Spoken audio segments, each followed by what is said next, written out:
আকাশবাণী খবর পড়ছি সুদীপ বসু।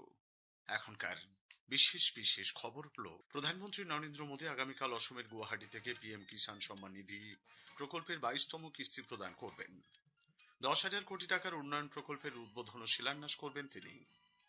দেশে জ্বালানি পরিস্থিতি নিয়ন্ত্রণে বলে কেন্দ্রীয় সরকার জানিয়েছে। ইরান ভারতীয় পতাকাবাহী ট্যাঙ্কারগুলিকে হরমুজ প্রণালী দিয়ে চলাচলের অনুমতি দিয়েছে। রাষ্ট্রপতি দ্রৌপদী মুর্মু আজ নতুন দিল্লিতে কৃষি ও খাদ্য ব্যবস্থায় মহিলাদের ভূমিকা সংক্রান্ত আন্তর্জাতিক সম্মেলনের উদ্বোধন করেছেন। ঐতিহাসিক ডান্ডি মার্চের স্মৃতিতে স্বাধীনতা সংগ্রামীদের প্রতি শ্রদ্ধা জানিয়েছেন উপরাষ্ট্রপতি ও প্রধানমন্ত্রী। রবীন্দ্র নারায়ণ রবি পশ্চিমবঙ্গের নতুন রাজ্যপাল হিসেবে শপথ নিয়েছেন। এফআইএইচ মহিলা হকি বিশ্বকাপের বাছাই পর্বে ভারত 4 গোলে ওয়েলসকে পরাজিত করেছে। আসছি বিস্তারিত খবরে। প্রধানমন্ত্রী নরেন্দ্র মোদী আগামীকাল অসমের গুয়াহাটি থেকে পিএম কিষাণ সম্মান নিধি প্রকল্পের 22তম কিস্তি প্রদান করবেন। কেন্দ্রীয় কৃষি ও কৃষক কল্যাণ মন্ত্রী শিবরাজ সিং চৌহান আজ সকালে নতুন দিল্লিতে সংবাদ মাধ্যমকে একথা জানিয়েছেন। তিনি বলেন, প্রধানমন্ত্রী মোদী প্রায় 9 কোটি 32 লক্ষ কৃষকের অ্যাকাউন্টে সরাসরি 18,640 কোটি টাকা পৌঁছে দেবেন। ইতোমধ্যে এই প্রকল্পের আওতায় কৃষকদের কাছে 4,09,000 কোটি টাকারও বেশি অর্থ পৌঁছেছে। শ্রী চৌহান আরো জানান, আগামী কিস্তি প্রদানের পর মোট প্রদত্ত অর্থের পরিমাণ 4,27,000 কোটি টাকা ছাড়িয়ে যাবে। তিনি বলেন, দেশের খাদ্যশস্য উৎপাদন 2014 সালে 252 মিলিয়ন টন থেকে বেড়ে 2025 সালে প্রায় 357 মিলিয়ন টনে পৌঁছেছে। একই সময়ে উদ্যান পালনেও উল্লেখযোগ্যভাবে বৃদ্ধি হয়েছে। এই ক্ষেত্রে উৎপাদন 277 মিলিয়ন টন থেকে বেড়ে প্রায় 369 মিলিয়ন টনে দাঁড়িয়েছে। কৃষিমন্ত্রী আরো বলেন, ফল ও সবজির উৎপাদনও ধারাবাহিকভাবে বাড়ছে। কৃষকদের সহায়তায় সরকার ইতিমধ্যে ভারত বিস্তার নামে একটি এআই ভিত্তিক ডিজিটাল প্ল্যাটফর্ম চালু করেছে। किसान कल्याण के लिए हम लोगों ने संपूर्ण जानकारी के साथ एक ही एआई डिजिटल प्लेटफॉर्म बन जाए भारत विस्तार, और इसलिए उसके प्रथम चरण को भी लॉन्च किया है, जिसमें किसान को सारी जानकारी एक फोन कॉल पर भी उसकी भाषा में देने का काम किया जाएगा। पिछले वर्षों में हमने एमएसपी पर भी गेहूं, धान, कपास, दलहन और तिलहन की रिकॉर्ड खरीदी की है और किसान को सस्ते दामों पर खाद मिलना सुनिश्चित किया है। उर्वरक सब्सिडी, खादों पर सब्सिडी पिछले साल भी 1,86,000 करोड़ रुपए के आसपास थी। উল্লেখ্য, প্রধানমন্ত্রী নরেন্দ্র মোদী আগামীকাল দুদিনের সফরে অসম যাচ্ছেন। সফরে তিনি একাধিক উন্নয়ন প্রকল্পের উদ্বোধন, উৎসর্গ এবং ভিত্তিপ্রস্তর স্থাপন করবেন। প্রথম দিনে প্রধানমন্ত্রী বিকেলে কোকরাঝাড় পৌঁছে রেলওয়ে কোচ মেরামত কারখানা ও 6টি সেতুর ভিত্তিপ্রস্তর স্থাপন করবেন। তিনি বড়ো টেরিটোরিয়াল অঞ্চলে 3টি নতুন রেল পরিষেবা চালু করবেন। এ উপলক্ষে সেখানে আয়োজিত একটি জনসভায় প্রধানমন্ত্রীর ভাষণ দেওয়ার কথা। সন্ধ্যায় তিনি গুয়াহাটি যাবেন, সেখানে চা বাগান শ্রমিকদের হাতে প্রতীকীভাবে জমির পাট্টা তুলে দেবেন। প্রধানমন্ত্রী 150 মেগাওয়াট ক্ষমতা সম্পন্ন কপিলী জলবিদ্যুৎ প্রকল্প উৎসর্গ করবেন। প্রায় 10,000 কোটি টাকার উন্নয়ন প্রকল্পের উদ্বোধন ও উৎসর্গ করা হবে। বিকেল 5টায় তিনি কিষাণ সম্মান নিধি প্রকল্পের 22তম কিস্তি প্রদান করবেন। এরপর তিনি জনসভায় ভাষণ দেবেন এবং রাতে গুয়াহাটি রাজ্য অতিথিশালায় থাকবেন। 14 মার্চ প্রধানমন্ত্রী শিলচর যাবেন।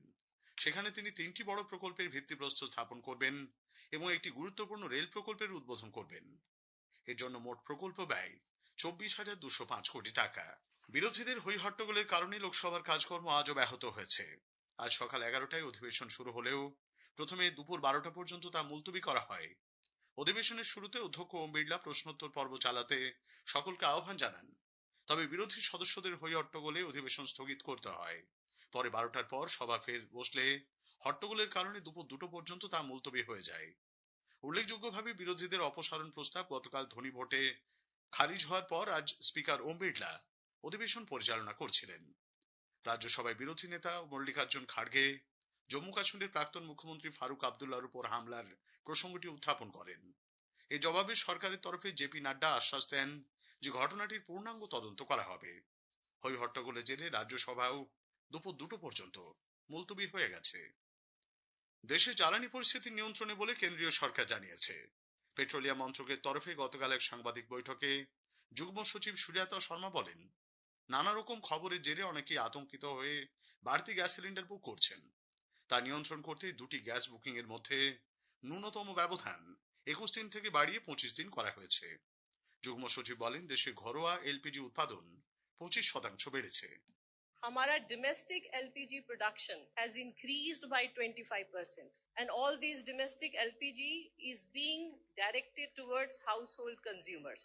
For non-domestic LPG, priority is being given to essential sectors such as hospitals and educational institutions. Iran ভারতের পতাকাবাহী ট্যাঙ্কারগুলিকে হরমুজ প্রণালী দিয়ে চলাচলের অনুমতি দিয়েছে। বিদেশমন্ত্রী ডক্টর এস জয়শঙ্কর এবং ইরানের বিদেশমন্ত্রী আব্বাস আরাঘাচির মধ্যে আলোচনার পর এই সিদ্ধান্ত হয়েছে। এর ফলে ভারতীয় ট্যাঙ্কার পুষ্পক ও পরিমল নিরাপদে হরমুজ প্রণালী দিয়ে পেরিয়েছে। যদিও মার্কিন যুক্তরাষ্ট্র, ইউরোপ এবং ইসরায়েলের জাহাজগুলি এখনো বিধিনিষেধের আওতায় রয়েছে।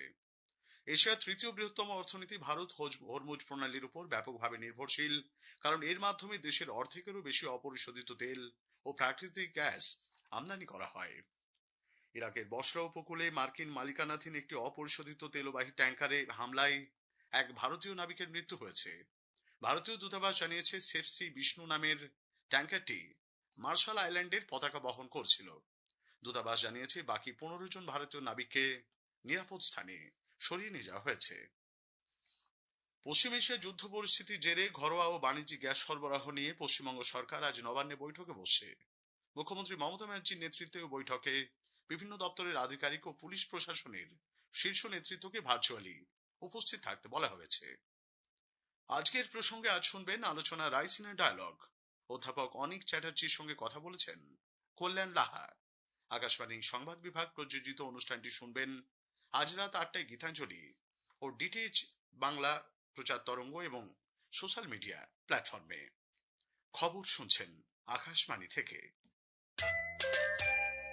আমাদের সংবাদ শুনে যাচ্ছে ইউটিউব চ্যানেল আকাশবাণী সংবাদ বাংলা, ফেসবুক ও ইনস্টাগ্রাম আকাশবাণী সংবাদ কলকাতা এবং এক্স হ্যান্ডেল AIR নিউজ কলকাতাতে। রাষ্ট্রপতি দ্রৌপদী মুর্মু আজ নতুন দিল্লিতে কৃষি ও খাদ্য ব্যবস্থায় মহিলাদের ভূমিকা সংক্রান্ত আন্তর্জাতিক সম্মেলনের উদ্বোধন করেছেন। তিনি বলেন, কৃষিক্ষেত্রে বিশেষ করে কৃষি খাদ্য ব্যবস্থায় যুক্ত নারীদের নেতৃত্বকে উৎসাহিত করা অত্যন্ত জরুরি।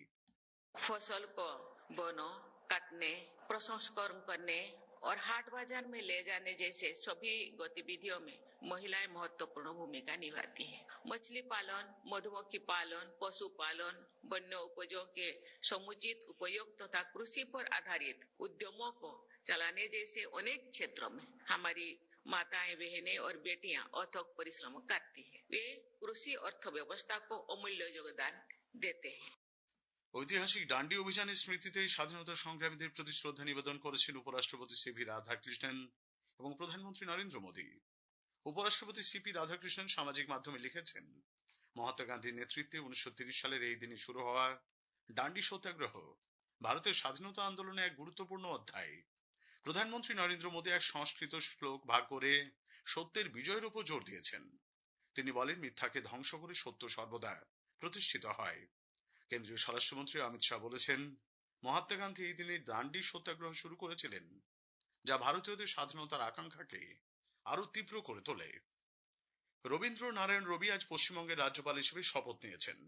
লোকভবনে সর্দার প্যাটেল ইউনিটি হলে কলকাতা হাইকোর্টের প্রধান বিচারপতি সুজয় পাল তাকে পদ ও মন্ত্রগুপ্তির শপথ বাক্য পাঠ করান।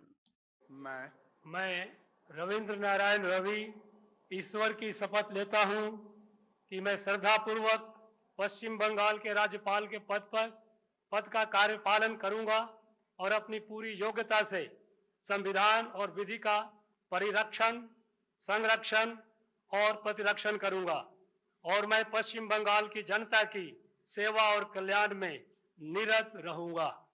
FIH মহিলা হকি বিশ্বকাপের বাছাই পর্বে ভারতীয় দল দুর্দান্ত জয় পেয়েছে। গত সন্ধ্যায় তেলেঙ্গানার হায়দ্রাবাদে অনুষ্ঠিত পুল বির ম্যাচে ভারত 4 গোলে ওয়েলসকে হারিয়ে দেয়। শেষ করার আগে খবরের বিশেষ কিছু অংশ আরো একবার। প্রধানমন্ত্রী নরেন্দ্র মোদী আগামীকাল অসমের গুয়াহাটি থেকে PM কিষাণ সম্মান নিধি প্রকল্পের 22তম কিস্তি প্রদান করবেন। দেশে জ্বালানি পরিস্থিতি নিয়ন্ত্রণে বলে কেন্দ্রীয় সরকার জানিয়েছে।